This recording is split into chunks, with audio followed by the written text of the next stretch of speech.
Hey everyone, and welcome to lesson number 7 on persuasive writing, and we are continuing to look at climate change as our central concern for all of the examples of persuasive writing that we are going to deal with here. And today our author that we are going to focus on is here, Greta Tim Beck. That is your title for today. Stop the video at this point, make sure you've got your title down, you've got your equipment, and you are ready to go.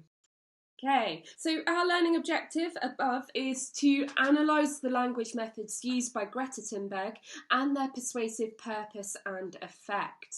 Okay, so now this should be relatively familiar for you. In the previous lessons, we have looked at what some of the persuasive methods that writers use might be, and we've used the acronym FIRE actions as a way of labelling some of those persuasive methods. Now, that is not an exhaustive list of persuasive techniques that writers can use, and ultimately how persuasive a writer or a speech maker is does not come down to being able to use a broad range of FIRE action techniques.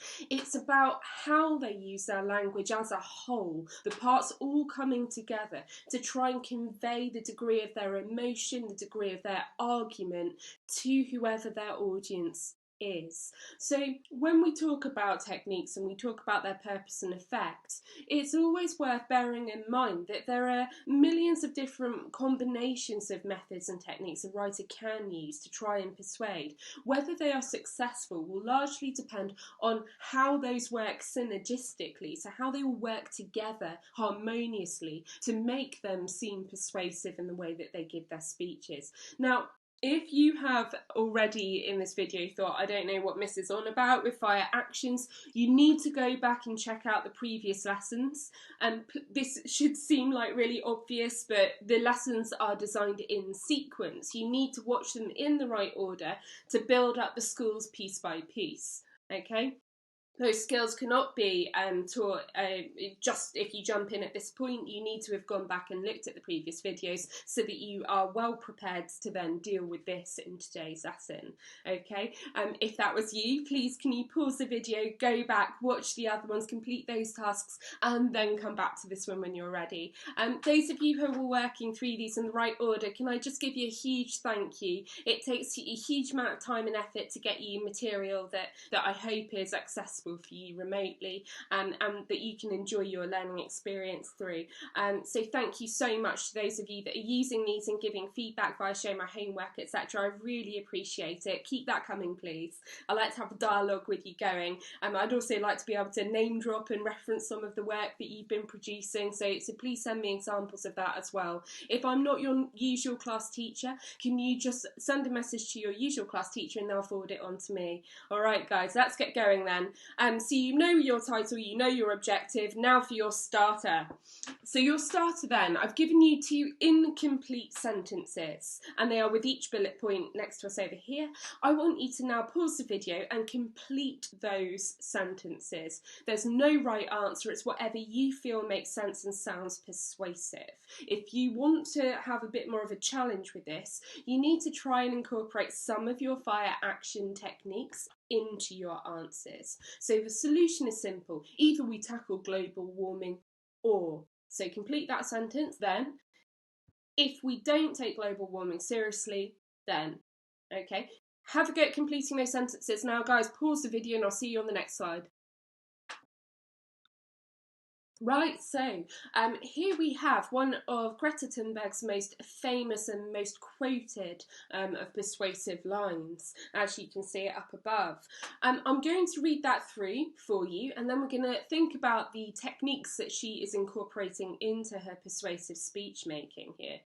Okay, so as you can see for your challenge, how many persuasive techniques do you think you can identify from just that short extract above? You're looking for your FIRE actions. You should have got notes in your bit from previous lessons that outline what those are. You'll need to go back, have a look at those and use that to help you to answer this. Okay, so here we go. I don't want your hope. I don't want you to be hopeful. I want you to panic and act as if the house was on fire. Okay, so that is our quote from Greta Tim Beck. Now, which techniques is she using in that quote? Pause the video. You are aiming to find at least 3 different techniques that she is using. Look at your fire actions methods, try and work out which one she's using. You need to write these down with the name of the method that you think she's used from fire actions and the example from her quote here. Okay, pause the video then, guys. Okay, so you should have been finding your methods and techniques in that quote. You now need to get a green pen ready to have a look at the answers. So get yourselves ready to mark what you found. Okay, so here are some of the methods that she is incorporating into her speech writing. We've got the use of the direct address, you. So every time a writer is, or a speech maker is deliberately using that word you to involve their audience, to make them feel that they're being communicated with directly, we refer to that as our direct address. And that counts from fire actions as our A for address, okay? So there are different A's that you can use, alliteration or address, but this is a really convincing method for a speech maker to be using, because it forces their audience to have to face the fact that they are being directly challenged with the information that's being given to them. We've also got use of repetition through don't, hope and hopeful. Okay, various different forms of that. So don't, as you can see in the extract there. And the purpose of that and the effect of that is to make us feel that she is holding us to account. So her repetition, in this case, don't, it's a command. She's telling us what to do. And there is another word for that, and we call that an imperative. If you're using a command, you are also using an imperative. So you may well have added that to your list here. This is the basic list, but you could also have had imperative. And we've got a triple with want. As well, which I think is quite interesting, that she juxtaposes, that means contrast, the use of the imperative don't, so she's telling her audience off, but equally with want. I don't want your hope. I don't want you to be hopeful. I want you to panic. And this emphasises again what she is hopeful for in terms of a new way forward. So again, in terms of fire actions, you may have added to this list the technique new way forward. I want you to panic. She's saying she wants a change in people's behaviour, and that's a new way forward, is to actually show panic. We normally think of panic as a negative emotion, but she's suggesting that actually panic has a purpose. It enables us to save ourselves and protect ourselves from a dire situation. In this case, that situation is the house being on fire, which is of course a metaphor, the house being on fire, or in this case actually it's a simile, isn't it, as if the house were on fire, which is using to try and convey the effect of climate change, that our planet is theoretically going to have been damaged beyond repair, as if a house is on fire and left as ashes. And she's trying to force us to recognise this fact. So you've got the other techniques along here, the triple of want, the emotive language with hope, panic and fire, really emotional words that make us care about what she's explaining, and the simile as if the house was on fire. Okay, mark your answers. You may have also added imperatives and new way forward here as well. If you got those as well, give yourself 2 bonus points. That's amazing. I did not expect you to find those, but if you got this list, mark yourself there out of 5.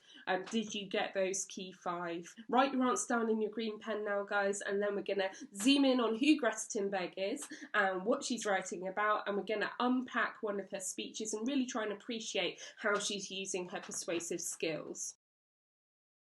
So one of the things that is so amazing about Greta is she's a real role model for youth today. So all of us can look to her as an example of somebody who, despite being very young, is able to use her voice to persuade others and to change the way that society and our whole world operates. So she is a really good example of somebody who clearly has paid attention in school and learned how to write persuasively and to deliver persuasive speeches, because it matters. And this is what I want you to take away. If you take nothing else away from English, your voice can matter. Your voice can bring about change, and especially if you know how to manipulate your language to get what you need. Okay, so to bear that in mind, English can be an amazingly powerful subject if you know how to do it. So let's now have a look at what Greta Tim Beck is about, what her history is and why she does what she does. And as I read you this information, your task is to reduce this information into 10 key words. That's it. Nothing else, just 10 key words. So you really need to listen and think about which 10 words best summarise this information. And when I say summarise, I mean you're condensing it, getting just the most important words out of it. You'll need to probably pause the video when I finish reading so that you can read it for yourself and double check that you've got the best 10 words possible. Right, let's get going. So Greta Tim Beck is a Swedish environmental activist on climate change whose campaigning has gained international recognition. Tim Beck is known for her blunt, straightforward speaking manner, both in public and to political leaders and assemblies, in which she urges immediate action to address what she describes as the climate crisis. Tim Beck first became known for her activism in August 2018 when, aged 15, she began spending her school days outside the Swedish Parliament to call for stronger action on global warming by holding up a sign saying, in Swedish, "Schools strike for the climate." Soon other students engaged in similar protests in their own communities, and together they organised a school climate strike movement. Right, so now you know a little bit about her and the awesome power of her persuasive speech making. Your job, condense the information on the screen here that I've just read out to you into just 10 key words. Right, pause the video, go. Right, so in a second I'm going to be showing you a video of Greta delivering one of her speeches, and I'm also going to read that speech out to you. Once we've done that, you're going to be answering the questions on the screen here. You may wish to screenshot this so that you can then refer back to the questions as you're either listening to the speech or as you're watching it being delivered in the video link. Okay, if not, I suggest you pause the video and copy these questions into your book. Alright, so in class you would have done this as a pair, and therefore I'm going to say you need to have answered at least 4 of the questions. That's half of the number on there, to be fair on you for this. Okay, so you're aiming on at least 4 of the questions. It doesn't matter what order you do them in, and it doesn't matter if they're out of sync, so if you answered number 9 then number 3, that's absolutely fine, but you will need to have answered at least 4 of these by the end of listening to the speech. Alright? So pause the video there, copy your questions down now. Okay, so first time round we are simply going to listen to this. I'm just going to turn my volume up so you can hear it. And I want you to think about what makes it an effective speech. So this time just watch it. You're just going to think about why is this persuasive, what makes it effective, and what impresses you about this. Okay? I want you to act as if the house was on fire. I have said those words before, and a lot of people has explained why that is a bad idea. A great number of politicians have told me that panic never leads to anything good. And I agree. To panic unless you have to is a terrible idea. But when your house is on fire and you want to keep your house from burning to the ground, then that does require some level of panic. We are in the midst of the 6th mass extinction, and the extinction rate is up to 10,000 times faster than what is considered normal, with up to 200 species becoming extinct every single day. Erosion of fertile topsoil, deforestation of our great forests, toxic air pollution, loss of insects and wildlife, the acidification of our oceans. These are all disastrous trends being accelerated by a way of life that we, here in our financially fortunate part of the world, see as our right to simply carry on.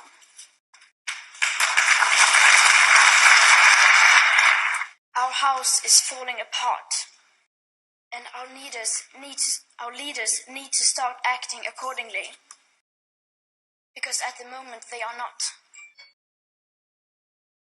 If our house was falling apart, our leaders wouldn't go on like you do today.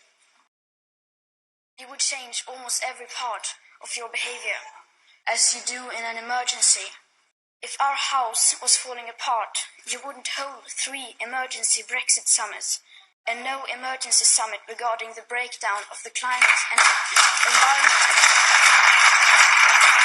The EU elections are coming up soon, and many of us who will be affected the most by this crisis, people like me, are not allowed to vote.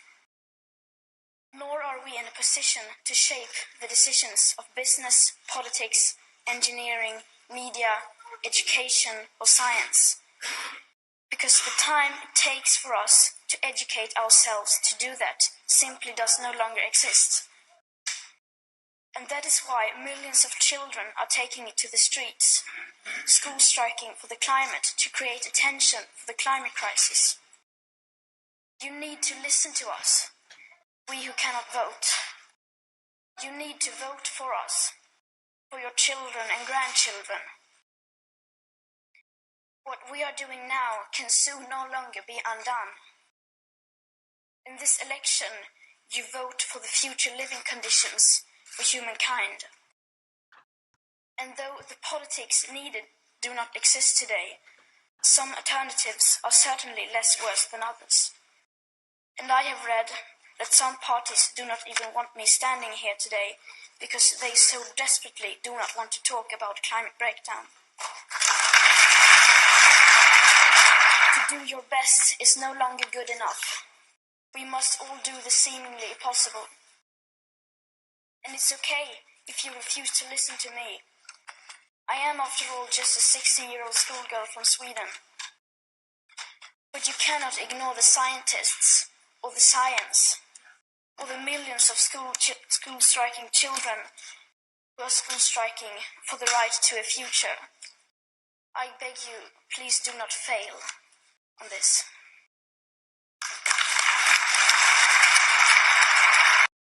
Okay, so there is Greta's really powerful and persuasive speech regarding the need for drastic action on climate change. And it's powerful stuff to watch, and you can see the emotion that she has, the care that she has, that we do indeed take action sooner rather than later. And I think it's really worth remembering right now that, you know, as I record this video for you, we're in lockdown and we're facing our own crisis globally. But we can't take our eyes off the other issues that are still happening to our world. And I think that is something that Greta would absolutely agree with. You know, she argues in her speech that Brexit was deemed so important that 3 emergency summits were held about it. And there was a lack of action on having an emergency meeting regarding climate change. And I think that it's always worth us bearing in mind that there is always a bigger picture. However consumed we are in our own crisis that we're facing right now, there is always a bigger picture here. Okay, so we're now going to have a look at her written version of that speech, and as I talk you through that so that you can actually see it on the screen here, your job will be to answer those questions. So I'm going to put the questions back up on the screen for you in a second. I want you to make sure you've chosen at least 4 of those to answer as we read the speech together. You will need to have written the questions into your book so that you can answer them as you then watch me in the video reading out her speech again. I will not read it anywhere nearly as well as she does. I don't think I can channel quite the same degree of passion and emotion as she had for it, but I will do my best for you guys. Okay, so here are the questions again, and you're choosing at least 4 that you can answer as we have a look at the speech. So do that now, copy those into your book, and then I will show you the speech. Okay, so here we are, and this is a written transcript of her speech, and as I read it, you need to be answering the questions that you've copied into your book. Okay, so climate activist Greta Tim Beck, 16, addresses the UN's Climate Action Summit in New York City on Monday. Here's the full transcript of Tim Beck's speech, beginning with her response to a question about the message she has for world leaders. My message is that we'll be watching you. This is all wrong. I shouldn't be up here.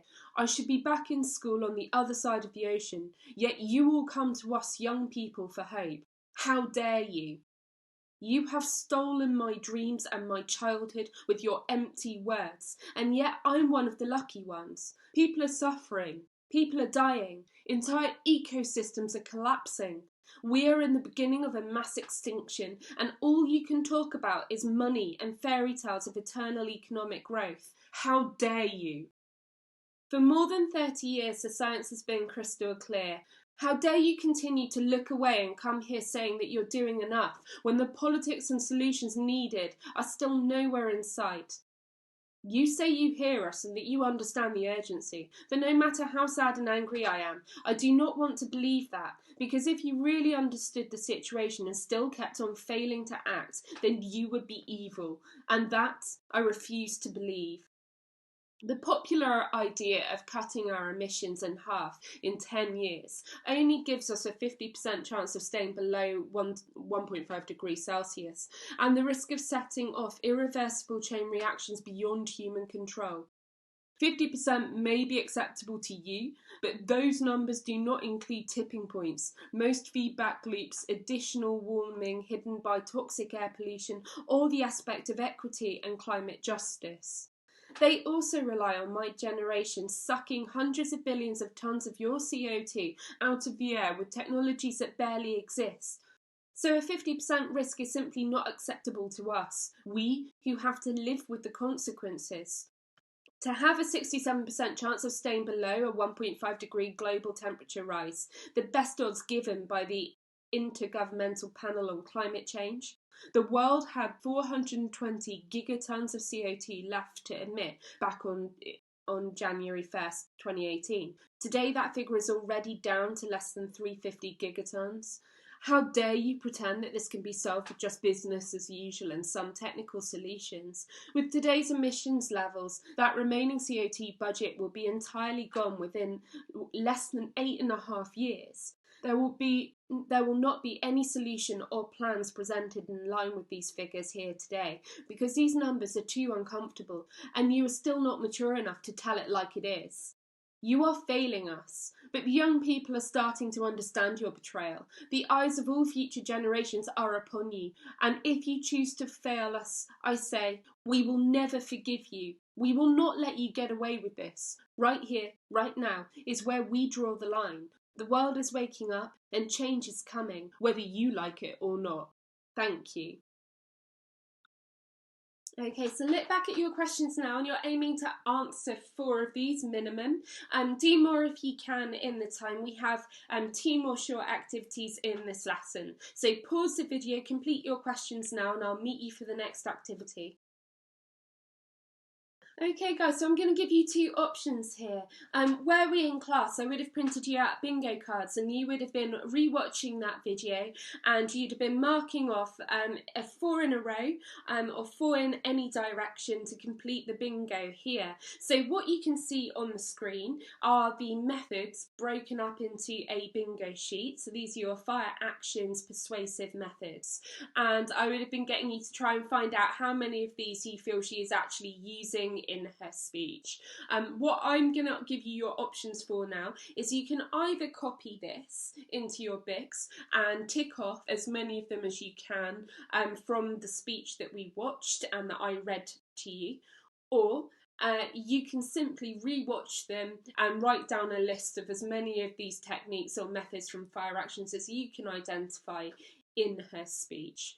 Okay, so you've got 2 different options. You're either copying this and ticking them off, or you are going to just write a list of all of the fire action methods you can spot in her speech. You need to go back and replay the video. There's no point me filming that all again for you. So go back, rewind, replay her giving her speech, Greta Tim Beck's speech on climate change, using the house on fire, and then you want to go back, have a look at these and tick off the ones that you can find in her speech. Okay, so rewind the video and make your list now of all the fire actions you can see her using.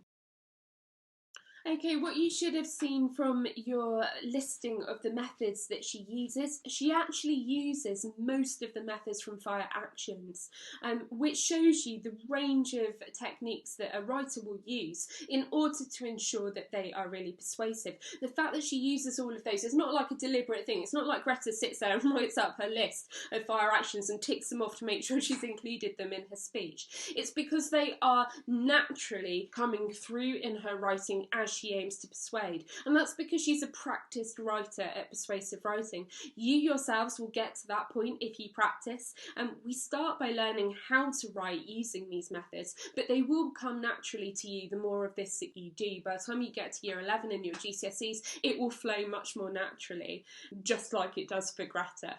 Okay, so we're now going to review what you've learned in today's lesson. So how does Greta use language? Not great, it's auto-corrected that, I apologise. How does Greta use language to convince us to take action? So you've got her quote over here. I don't want your hope, I don't want you to be hopeful. I want you to panic and act as if the house was on fire.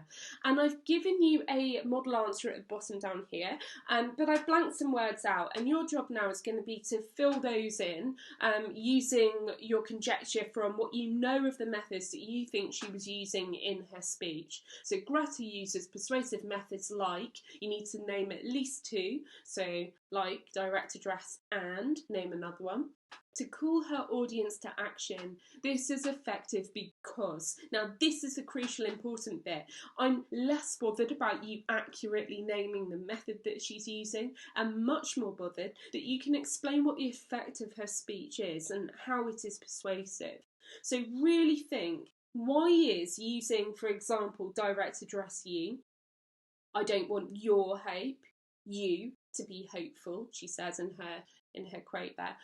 Why is using that an effective technique? What does it enable her to do? So at the start of this lesson, I explained some of why that's important. So if you need help, go back, look at the start of the lesson where I talked about the use of direct address, and you can use some of that to help you with your answer here. Right, guys, thank you so much for sitting with this and giving it your best shot. Finish your answer here, and then I will meet you for the next lesson shortly. All right, my pleasure, people. Please do, as usual, message me and let me know how you're getting on. Give me some examples of your work. I'd love to have a dialogue, give you some feedback on these videos as well. So the more of that you can get into me, the more I can then give you back in video form. It's been a pleasure, people. Thank you.